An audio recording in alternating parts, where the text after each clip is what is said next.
And so we have this tale, and we have these characters in the story. When we look at Et ainsi, nous avons cette histoire et ces personnages dans le récit. Lorsque nous examinons les narrations de Muhammad et de la famille de Muhammad, nous découvrons que cette histoire, qui se trouve dans le Coran, nous révèle en partie l'identité de ces personnages ou des indices sur qui ils sont et où ils se trouvent.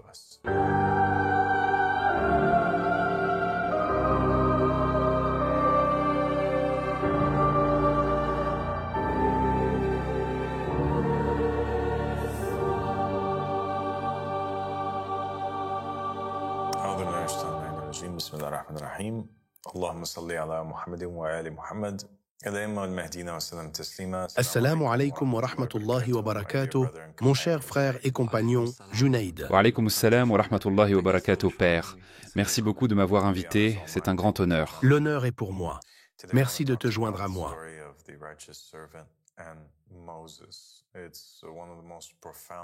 Aujourd'hui, je veux te parler de l'histoire du serviteur vertueux et de Moïse. C'est l'une des histoires les plus profondes qui existent dans le Saint-Coran. Et c'est en fait peut-être la seule histoire concernant Moïse dans le Coran dont nous ne trouvons aucune trace dans la Sainte Bible, dans la Bible hébraïque, la Torah. Vous ne pouvez pas trouver cette histoire. Vous pouvez trouver les histoires de Moïse s'approchant de Pharaon. Vous pouvez trouver l'histoire de la mère de Moïse le mettant dans le berceau. Tout cela existe dans la Torah, mais cette histoire particulière de Moïse et du serviteur vertueux est exclusive au Saint-Coran et à l'islam. Et c'est l'une de ces histoires qui ont mystifié et confondu les gens au cours des siècles depuis le moment où le Coran est descendu. Et en elle se trouvent des significations et des leçons très profondes. Selon les narrations de Muhammad et de la famille de Muhammad alayhi salam, vous pouvez reconstituer l'histoire en regardant les diverses traditions et les divers dires des imams au fil du temps.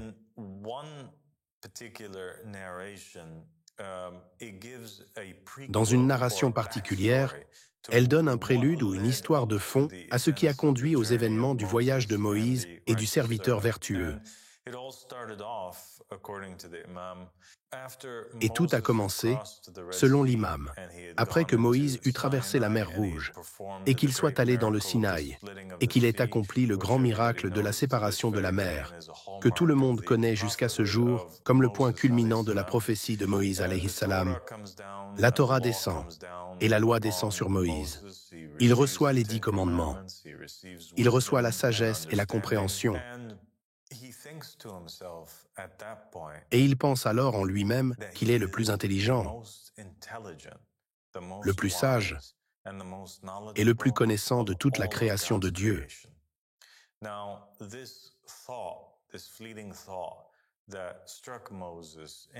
Maintenant, cette pensée fugace qui a frappé Moïse dans son cœur est devenue un très grand problème. Et c'est à ce moment précis qu'Allah subhanahu wa ta'ala a inspiré Gabriel en lui disant « En vérité, Moïse a été détruit ». Et il lui ordonne de descendre sur Moïse pour le réprimander et le tester. Et c'est précisément ce que Gabriel alayhi salam fait. Il descend sur Moïse et l'informe que mon Seigneur a dit que tu as été détruit et que tu penses que tu es le plus sage et le plus connaissant de toute sa création. Ainsi, tu as pensé en toi-même que tu es meilleur que les créatures de Dieu. Le Seigneur te commande de le rencontrer à tel endroit, à tel moment. Et il t'est ordonné d'amener avec toi quelqu'un ou quelque chose auquel tu es supérieur. Oui.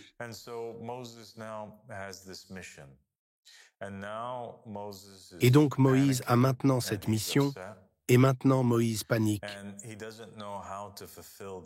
Et il est bouleversé, et il ne sait pas comment accomplir le commandement que Dieu lui a ordonné.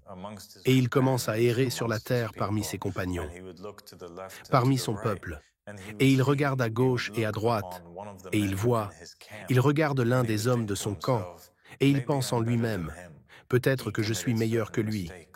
il a commis certaines erreurs, ou il a commis certains péchés, puis il réfléchit aux péchés qu'il a commis en pensant qu'il était meilleur que quelqu'un d'autre, et comment il a mis en colère Allah subhanahu wa ta'ala. Et puis il se dit, en fait, je ne suis pas du tout meilleur que lui, il est en réalité meilleur que moi. Et il écarte cet individu, et cela se produit encore, et encore, et encore, jusqu'à ce que le soleil se couche, et que ses yeux soient dirigés vers un chien qui marchait dans le camp, et c'était un chien malade. Et il le regarde pendant un moment. Il pense en lui-même, et bien sûrement Moïse, le prophète de Dieu, doit au moins, aux yeux d'Allah subhanahu wa ta'ala, être meilleur qu'un chien impur et malade.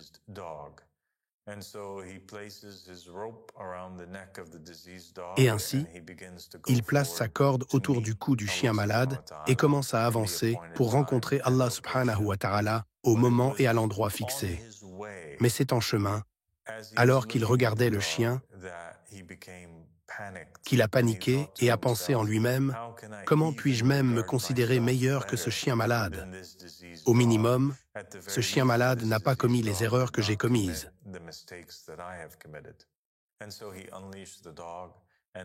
Et ainsi, il libère le chien et avance pour rencontrer Allah subhanahu wa ta'ala seul, sans personne. Et lorsqu'il rencontre Dieu, Dieu dit à Moïse, il lui demande « Pourquoi n'as-tu amené personne avec toi, comme je te l'ai ordonné ? Pourquoi t'approches-tu de moi seul ?» Moïse répond et dit « Je n'ai trouvé aucune créature sur la face de la terre à laquelle je sois supérieur. »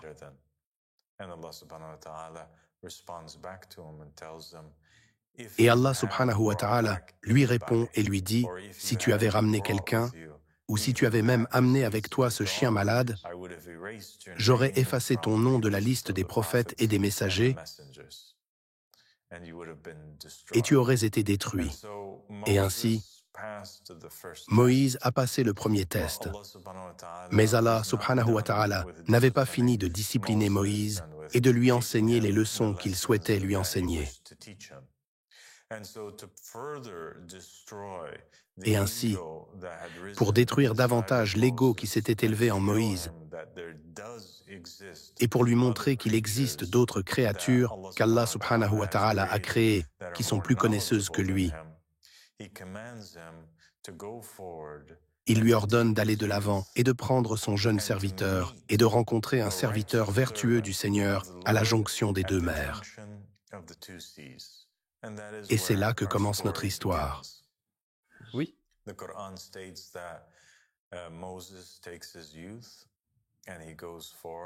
Le Coran déclare que Moïse prend son jeune serviteur et avance.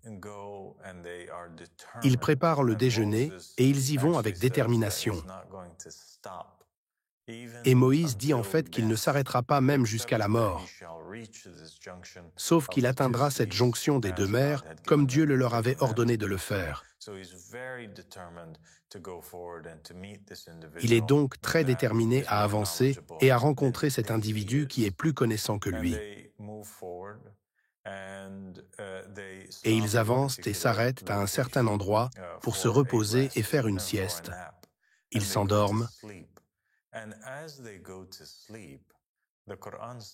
Et alors qu'ils dorment, le Coran déclare que le poisson qu'ils avaient apporté pour le déjeuner commence à frétiller et trouve son chemin dans la mer.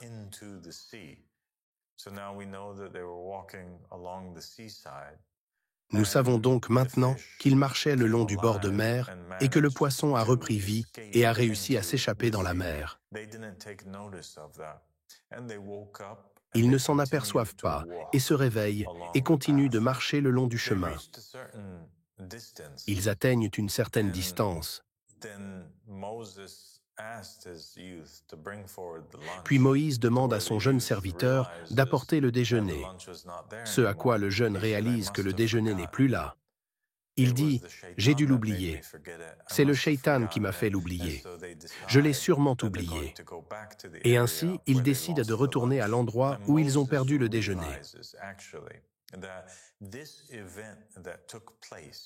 Et Moïse réalise en fait que cet événement qui s'est produit, il remarque que cet événement qui s'est produit, aussi petit soit-il, et en apparence sans rapport avec la mission en cours,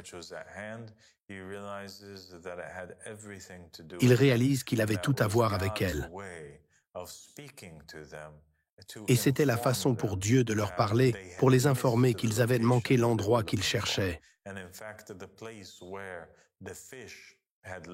Et en fait, l'endroit où le poisson les avait quittés était l'endroit où ils étaient censés rencontrer le serviteur vertueux.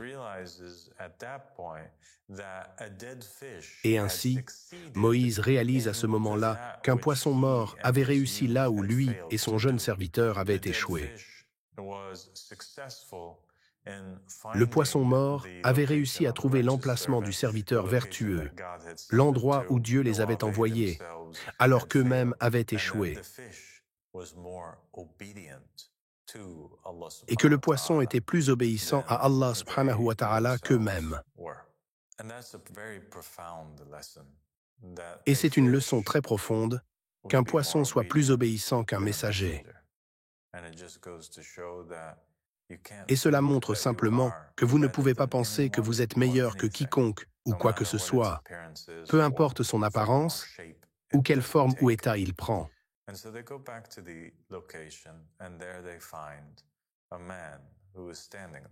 Et ainsi, ils retournent à l'endroit. Et là, ils trouvent un homme qui se tenait là. Et une sorte de conversation a lieu entre Moïse et l'homme.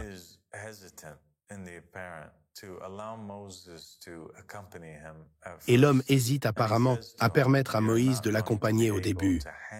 Et il lui dit, « Tu ne seras pas capable de supporter d'être avec moi. » Et Moïse lui dit, « Non, je te promets que je le ferai. Et si je m'y oppose, alors tu peux me renvoyer. » Et le serviteur vertueux accepte et place certaines conditions à Moïse afin qu'il puisse l'accompagner. Et il lui dit que si tu dois m'accompagner, alors quoi que tu vois, ne me pose pas de questions à ce sujet. Sois patient. Et ne m'en parle pas jusqu'à ce que je sois celui qui t'en parle. Et ainsi, cette alliance est établie entre eux deux, cet accord, que si tu viens avec moi et obtiens le savoir, alors n'interfère pas dans mon travail et dans ma leçon, et ne le questionne même pas jusqu'à la toute fin, lorsque je serai celui qui te révélera ce que tout cela signifiait.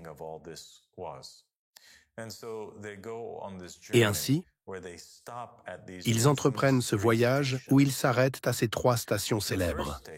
La première station, que tous les musulmans connaissent, est une station où il y a ces pauvres gens près d'un navire. Et les pauvres permettent aux serviteurs vertueux et à Moïse de monter sur le navire. Et le navire part. Et après le départ du navire, le serviteur vertueux descend au niveau inférieur du navire et commence à faire un trou dans le navire. Et Moïse s'y oppose. Et il lui dit, « As-tu fait un trou dans le navire pour noyer ses occupants? Tu as certainement fait quelque chose de très mauvais. » Le serviteur vertueux réprimande Moïse et lui dit, « Ne t'ai-je pas dit de ne pas dire un mot ?» Et Moïse se tait. Et puis il est dit que le voyage continue. Il ne donne pas les détails de ce qui est arrivé à ce navire. Le serviteur vertueux, en faisant le trou dans le navire, a-t-il causé le naufrage du navire? Moïse et le serviteur vertueux ont-ils été affectés par cela? Pourquoi est-ce que Moïse demande au serviteur vertueux, « As-tu fait ce trou pour noyer ses occupants ?» et ne dit pas, « Pourquoi as-tu fait ce trou? As-tu fait ce trou pour nous noyer ?» Oui, le serviteur vertueux n'a pas dit à Moïse spécifiquement à ce moment-là pourquoi il l'a fait. Parce qu'au début, le serviteur vertueux a dit à Moïse « Sois juste patient avec moi et continue ce voyage avec moi ». Parce que le serviteur vertueux n'a pas dit Enfin plutôt, le serviteur vertueux a dit « Tu ne pourras pas le supporter, ce voyage avec moi. C'est parce qu'il ne s'explique pas. » Mais cela doit être comme une leçon que Moïse doit apprendre.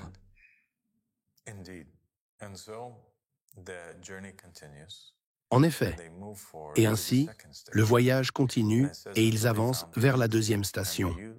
Et il est dit qu'ils ont trouvé un jeune homme.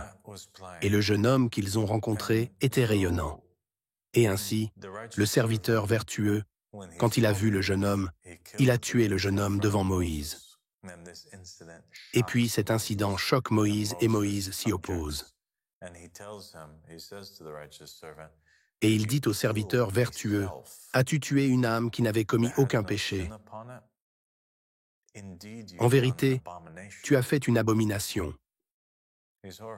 Il est horrifié. Le serviteur vertueux répète et dit la même chose à Moïse. Et il lui dit, « Ne t'ai-je pas dit que tu ne pourrais pas le supporter? Ne t'ai-je pas dit que tu n'es pas censé me poser des questions jusqu'à ce que je sois celui qui te le mentionne? » Moïse, se rappelant maintenant que ce n'était pas juste une personne au hasard qu'il avait rencontrée, c'était quelqu'un qu'Allah subhanahu wa ta'ala lui avait ordonné de rencontrer. Il réalise qu'il a commis une erreur maintenant 2 fois et qu'il avait rompu sa parole et sa promesse au serviteur vertueux.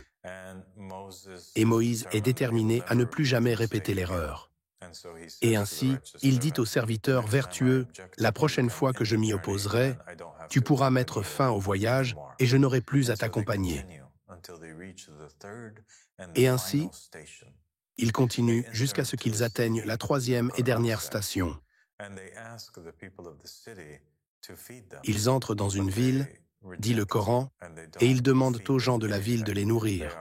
Mais ils refusent et ne leur donnent rien à manger. Ils sont de mauvais hôtes. Ils laissent ces voyageurs, Moïse et le serviteur vertueux, affamés. Et ainsi, avant de quitter la ville, le serviteur vertueux et Moïse remarquent ce mur qui était sur le point de s'effondrer et qui avait des fissures. Et le serviteur vertueux avance et commence à réparer les fissures du mur afin qu'il ne tombe pas. Et Moïse s'oppose au serviteur vertueux et lui dit, « Tu aurais pu demander un paiement pour cela. Tu sais, ils étaient de très mauvais hôtes et ont refusé de faire quoi que ce soit pour nous. Au moins, tu aurais pu leur demander de l'argent en échange et nous aurions pu nous nourrir. » Le serviteur vertueux se tourne vers Moïse et lui dit, « Eh bien, c'est la fin de ce voyage entre nous. C'est terminé. » Et puis il commence à expliquer à Moïse la raison. Pourquoi il a fait ces choses particulières. Et il lui dit, quant à la première station avec les pauvres gens sur le navire, il y avait un roi qui venait derrière eux, qui saisissait tous les navires. Et donc, je voulais endommager le navire afin que je puisse sauver ses occupants.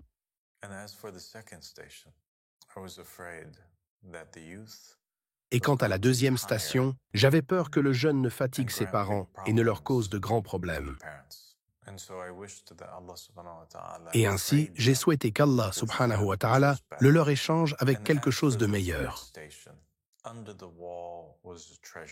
Et quant à la 3e station, sous le mur se trouvait un trésor et il appartenait à 2 orphelins. Et je voulais sauvegarder ce trésor jusqu'à ce qu'ils atteignent l'âge correct, jusqu'à ce qu'ils atteignent leur pleine force et leur pleine maturité. Voilà les nouvelles de ces choses que j'ai faites. Et rien de cela, je ne l'ai fait de moi-même. Et ainsi, le voyage de Moïse avec le serviteur vertueux s'est achevé. Et il était honteux des objections qu'il avait faites. Et ainsi, nous avons cette histoire et nous avons ces personnages dans le récit. Nous avons là Moïse et nous avons là le serviteur vertueux. Nous avons là le jeune serviteur de Moïse. Nous avons là le navire et les gens du navire. Nous avons là le poisson et le chien malade. Nous avons là le garçon qui a été tué. Et nous avons là ses parents. Et nous avons là ceux avec quoi le garçon a été échangé, le nouvel enfant qui a été accordé aux parents. Nous avons là la ville des gens désagréables. Et nous avons là le mur qui appartenait aux orphelins. Nous avons là les orphelins, 2 garçons qui étaient orphelins. Et nous avons là leur père qui a placé le trésor. Lorsque nous regardons les narrations de Muhammad et de la famille de Muhammad, nous constatons que cette histoire qui est dans le Coran, une partie de celle-ci, une partie des identités de ces personnages, ou des indices sur qui ils sont et où ils se trouvent, nous est donnée. Nous avons, par exemple, l'identité du jeune serviteur de Moïse qui nous est accordée et donnée dans un hadith sunnite et aussi dans un hadith chiite. Le hadith sunnite est une narration du prophète Muhammad sallallahu alayhi wa alayhi. Il est déclaré que le jeune serviteur est Josué, fils de Nun. Et dans la narration chiite, Abba Abdillah alayhi salam confirme également et déclare que l'identité du jeune serviteur est Josué, fils de Nun. Et cela va aussi avec la Torah, parce que la Torah déclare que le successeur et le compagnon, l'étudiant, l'un des individus les plus loyaux et obéissants à Moïse, qui était un jeune homme pendant la prophétie de Moïse, était Josué, fils de Nun. Et ainsi, nous connaissons maintenant l'identité de Moïse et nous connaissons l'identité du jeune serviteur qui était avec Moïse. Maintenant, voici ce qui est intéressant. Lorsque vous essayez de déverrouiller les différents personnages et les différents aspects de l'histoire, vous essayez de comprendre où le serviteur vertueux a emmené Moïse et quelle était la nature du voyage et qui était ce serviteur vertueux.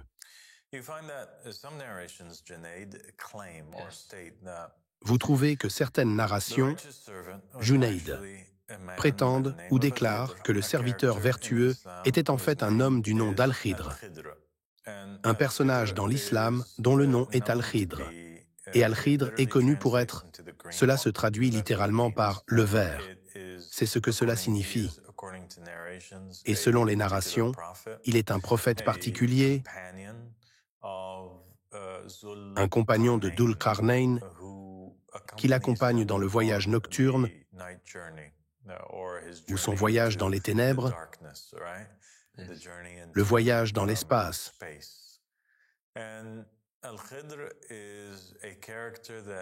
Et Al-Khidr est un personnage qui apparaît beaucoup dans les narrations de Muhammad et de la famille de Muhammad. C'est un personnage qui a trouvé l'arbre de vie que Dhul Qarnayn cherchait. C'est un personnage qui, selon les narrations de Muhammad et de la famille de Muhammad, a bu de cette fontaine de vie qui était autour de l'arbre de vie qui a fini par prolonger sa vie. Il est un personnage qui, selon les narrations de Muhammad et de la famille de Muhammad, a reçu une longue vie comme une sorte d'archétype ou une preuve contre ceux qui nieraient à l'avenir la longue vie de l'imam al-Mahdi, Muhammad ibn al-Hassan al-Askari, alayhi salam.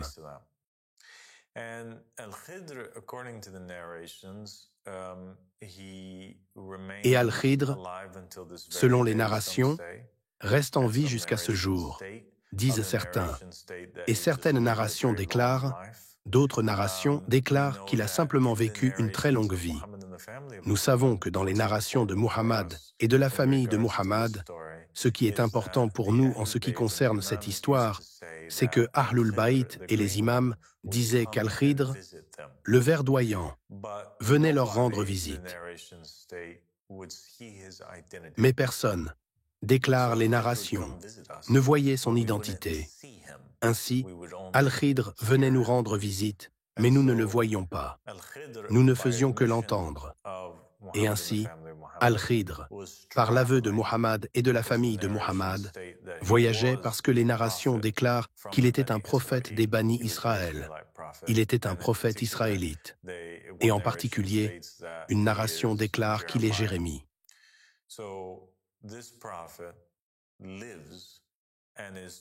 Ainsi, ce prophète vit et parle aux Ahlul Bayt, aux imams des Ahlul Bayt, à une époque différente de celle dans laquelle il vivait.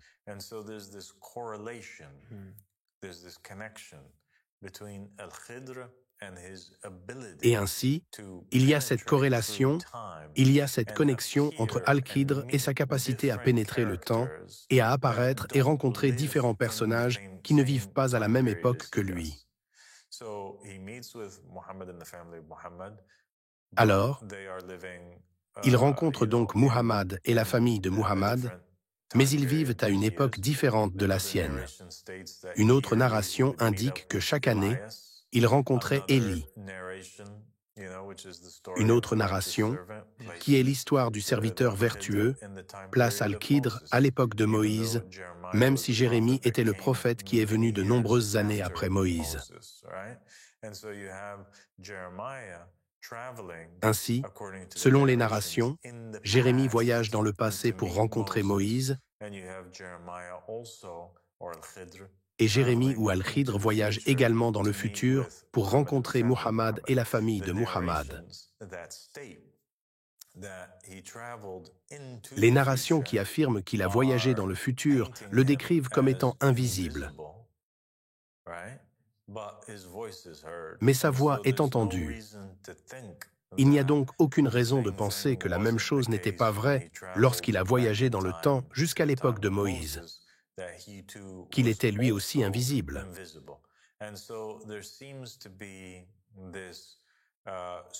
Il semble donc y avoir cet aspect surnaturel dans le voyage, et aussi cet aspect de voyage dans le temps.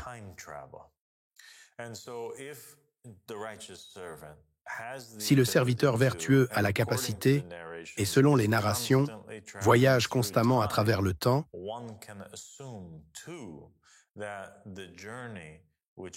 on peut supposer aussi que le voyage que Moïse et son jeune serviteur ont entrepris avec le serviteur vertueux aurait pu être également un voyage à travers le temps, qu'ils voyageaient eux aussi dans le temps. Oui. Cette théorie est encore confirmée lorsque nous examinons certains des éléments présents dans l'histoire.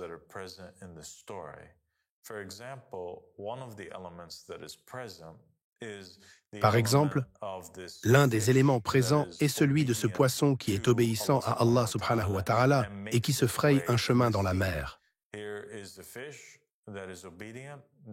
Voici le poisson obéissant qui traverse la mer, et il est en fait appelé un hout. La seule autre fois où nous avons un hout, un poisson ou une baleine qui est obéissant à Allah subhanahu wa ta'ala, c'est le poisson que nous trouvons dans l'histoire de Jonas, qui avale Jonas après sa désobéissance à Allah subhanahu wa ta'ala. Oui.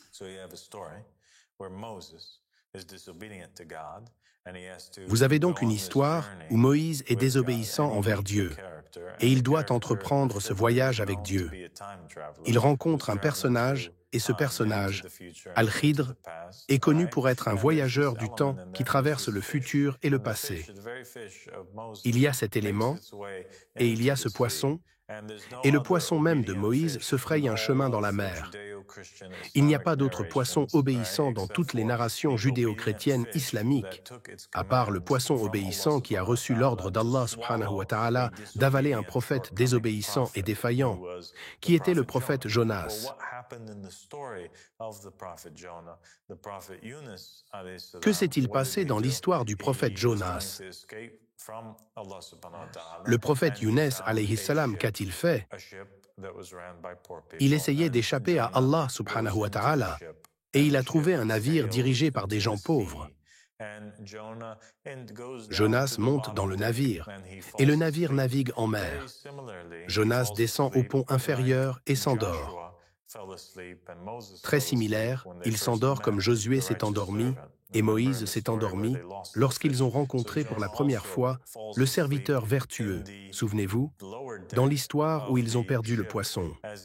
Jonas s'endort donc aussi dans le pont inférieur du navire alors qu'il essaie de se cacher de Dieu et d'échapper à sa mission divine.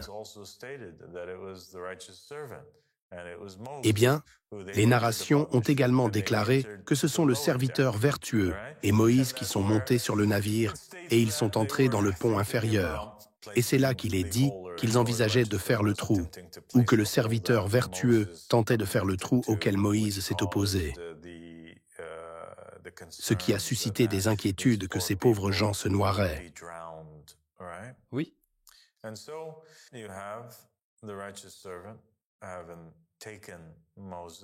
Et ainsi, le serviteur vertueux a emmené Moïse avec lui pour embarquer sur le même navire que Yunus alayhi salam. Et le poisson même que Moïse avait est devenu le poisson qui avale Jonas.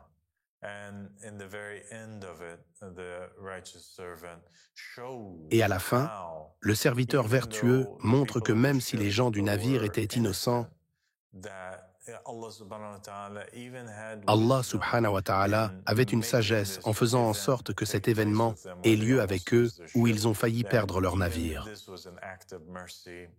Même cela était un acte de miséricorde. Et c'était pour sauver leur navire d'un roi injuste qui venait derrière eux. Ainsi, l'histoire se conclut ainsi. Ils avancent vers la deuxième station. Et qu'y trouvent-ils? Ils y trouvent un garçon, et le serviteur vertueux tue le garçon. Mais le serviteur vertueux, selon le Coran, eh bien le garçon, selon le Coran, a été tué parce qu'il était injuste. Mais il avait des parents qui étaient justes, et le serviteur vertueux voulait qu'Allah subhanahu wa ta'ala échange l'enfant injuste contre un enfant juste. Oui.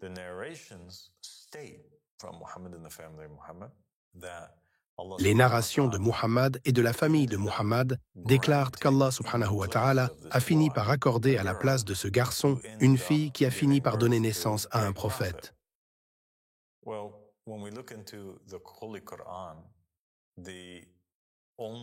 Eh bien, lorsque nous regardons dans le Saint-Coran,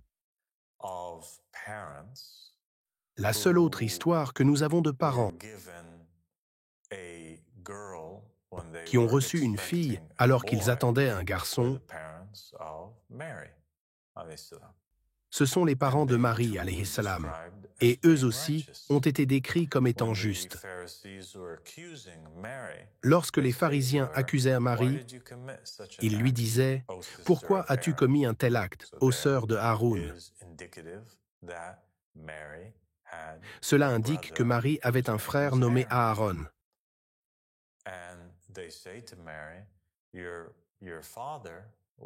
Et ils disent à Marie, « Ton père n'était pas un homme mauvais, et ta mère n'était pas une femme dévergondée ou mauvaise. »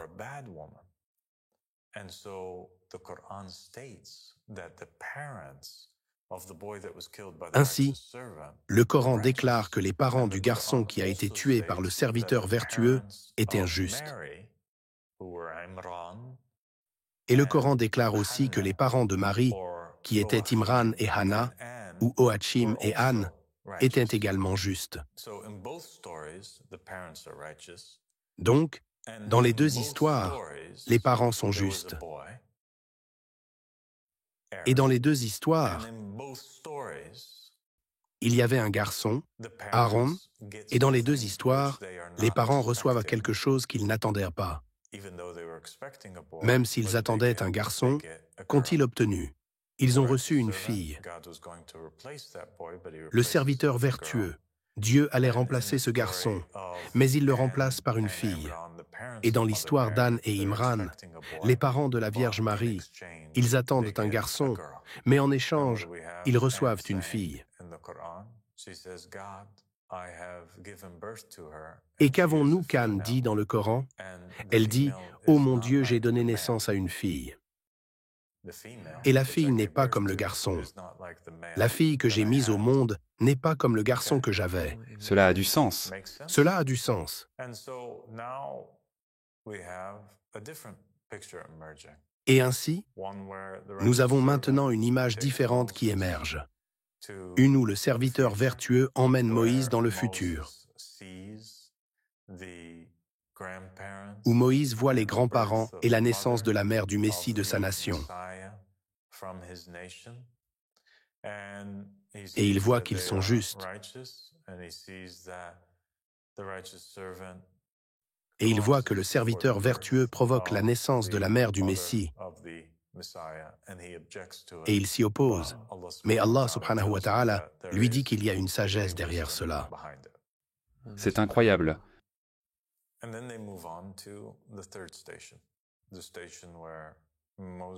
Puis ils passent à la troisième station, la station où le voyage de Moïse se termine. C'était la dernière objection qu'il avait, et c'était dans une ville où il y avait des gens injustes. Et un mur a été construit, et sous le mur, il y avait un trésor, et il était destiné à 2 orphelins. Et les 2 orphelins devaient trouver le trésor lorsqu'ils atteindraient leur âge de maturité et leur pleine force. Vous avez donc ces indices, atteindre l'âge de pleine force et de maturité, une ville, et ils sont orphelins. La seule fois où nous trouvons ces thèmes réunis, les 3 ensemble, c'est dans une histoire. Et c'est l'histoire de 2 garçons. Et ces 2 garçons sont orphelins. Et ces 2 garçons vivent dans une ville. Et ces 2 garçons sont envoyés en mission spéciale lorsqu'ils atteignent, selon le Coran, leur âge de pleine maturité. Et ces 2 garçons s'appellent Moïse et Aaron.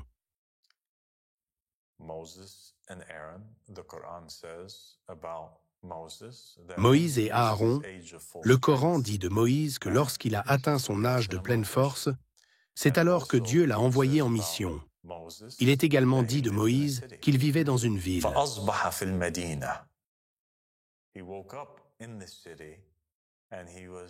Il s'est réveillé dans la ville et il était effrayé en observant, donc Moïse était dans la ville.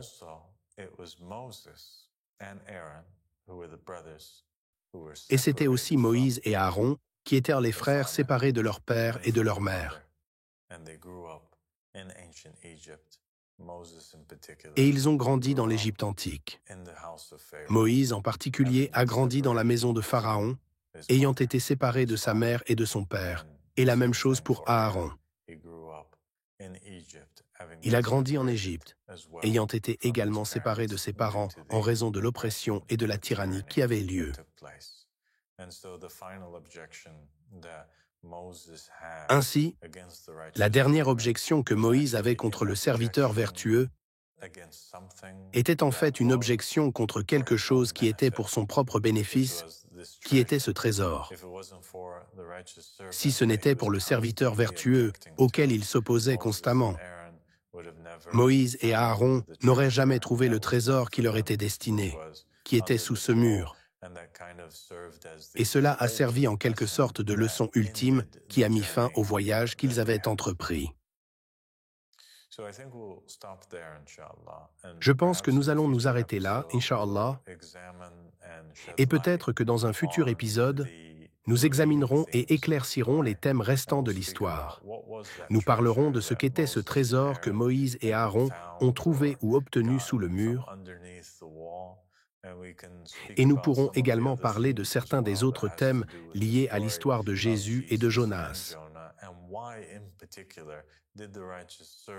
Et pourquoi en particulier le serviteur vertueux a choisi ces 3 stations, ces 3 histoires pour s'arrêter et que le Coran met en évidence.